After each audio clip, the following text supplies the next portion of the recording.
Assalamualaikum warahmatullahi wabarakatuh. Perkenalkan kami dari kelompok 3 ingin mempresentasikan tentang perubahan sosial dan budaya maritim. Perkenalkan, nama saya Dr. Farhan Zudi, NPM saya 2410732. Saya Karin Rahmadini, NPM 2410708. Saya Budiman, NPM 2410772. Saya Ahmed Hafiz, 2410744.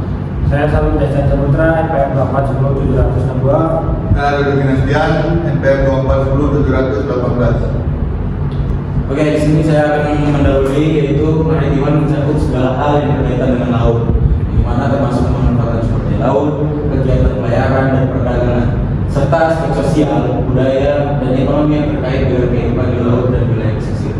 Sosial dari kemaritiman adalah segala aspek sosial dan budaya yang berkaitan dengan kehidupan masyarakat di wilayah laut ataupun di pesisir, serta aktivitas yang berhubungan dengan laut. Ini mencakup nilai-nilai, tradisi, kebiasaan, mata pencaharian, dan cara hidup masyarakat yang menjadikan laut sebagai bagian penting dalam kehidupan mereka. Di sini kami akan menjelaskan perubahan sosial dan budaya kemaritiman yang akan dijelaskan oleh kawan saya. Perubahan sosial dan budaya kemaritiman. Perubahan sosial budaya kemaritiman adalah fenomena kompleks yang dipengaruhi oleh berbagai faktor dan membawa dampak yang luas bagi masyarakat pesisir. Penting untuk memahami penyebab agar dapat mengelola dampaknya secara bijaksana dan berkelanjutan, serta melestarikan kearifan lokal dan nilai-nilai budaya positif. Perubahan sosial budaya kemaritiman mengacu pada transformasi nilai-nilai, norma, perilaku, dan sistem organisasi masyarakat yang terkait dengan lingkungan laut dan pesisir. Ini mencakup adaptasi terhadap perubahan kondisi alam, teknologi, dan interaksi dengan budaya lain, serta dampaknya terhadap mata pencaharian, identitas, dan kearifan lokal.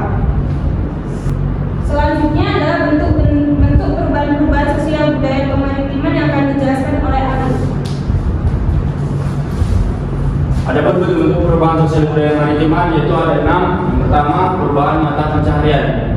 Dulu, mata pencaharian utama masyarakat pesisir menjadi nelayan tradisional. Namun, dengan adanya modernisasi dan perkembangan teknologi, mata pencaharian bisa beralih ke sektor lain seperti perikanan budidaya, pariwisata bahari, atau industri kelautan. Yang kedua, ada perubahan sistem nilai dan norma. Interaksi dengan budaya lain, baik melalui perdagangan maupun media sosial, dapat memicu perubahan dalam nilai dan norma sosial masyarakat pesisir. Misalnya, cara pandang terhadap laut dan pemanfaatannya, dan serta hubungan sosial antar masyarakat. Yang ketiga, perubahan teknologi.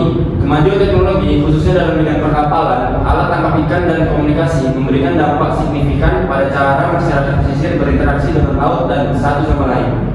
Yang keempat, ada perubahan identitas. Perubahan sosial budaya juga dapat mempengaruhi identitas masyarakat pesisir. Dulu, identitas mereka mungkin sangat kuat terkait dengan kehidupan laut dan tradisi nelayan. Namun, dengan adanya perubahan ini, identitas mereka mungkin menjadi lebih kompleks dan berbagai macam ragamnya.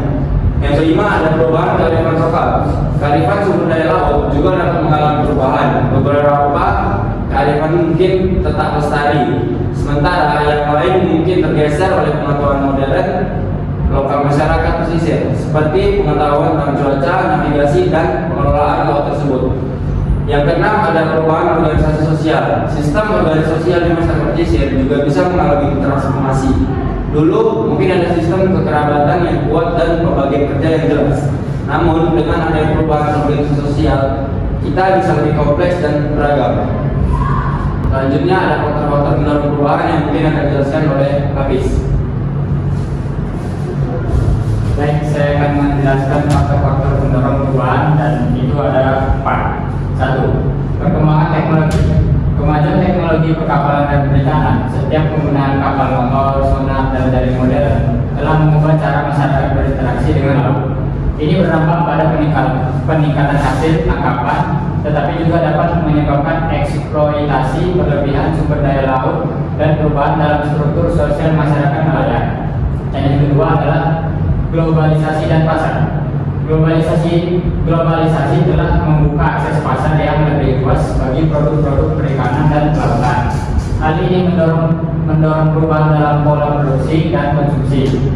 serta memperkenalkan nilai-nilai dan gaya hidup baru yang dapat mempengaruhi budaya maritim tradisional. Selanjutnya ada iklim lingkungan. Perubahan iklim dan kerusakan lingkungan seperti kenaikan permukaan air laut, abrasi pantai, dan polusi laut memaksa masyarakat pesisir untuk beradaptasi dan mengubah cara hidup mereka. Ini dapat mencakup relokasi permukiman, diversifikasi mata pencaharian, dan pengembangan strategi adaptasi baru. Dan yang terakhir ada kebijakan pemerintahan dan regulasi. Kebijakan pemerintahan dan regulasi terkait pengelolaan sumber daya laut seperti kuota penangkapan air dan zonasi wilayah pesisir dapat mempengaruhi akses masyarakat terhadap sumber daya laut dan mengubah praktik-praktik tradisional. Selanjutnya akan dijelaskan oleh Syafif. Meningkatkan kualitas sosial budaya kemaritiman. Satu, meningkatkan kesejahteraan masyarakat dengan kegiatan pokok yang dilaksanakan antara lain sinkronisasi kebijakan dan pelaksanaan upaya penanggulangan kemiskinan, penyelesaian penanganan masalah-masalah strategis yang menyangkut kesejahteraan rakyat antara lain pengungsi dan korban bencana alam dan konflik sosial, dan penyelesaian kebijakan bidang kesehatan, bidang lingkungan hidup.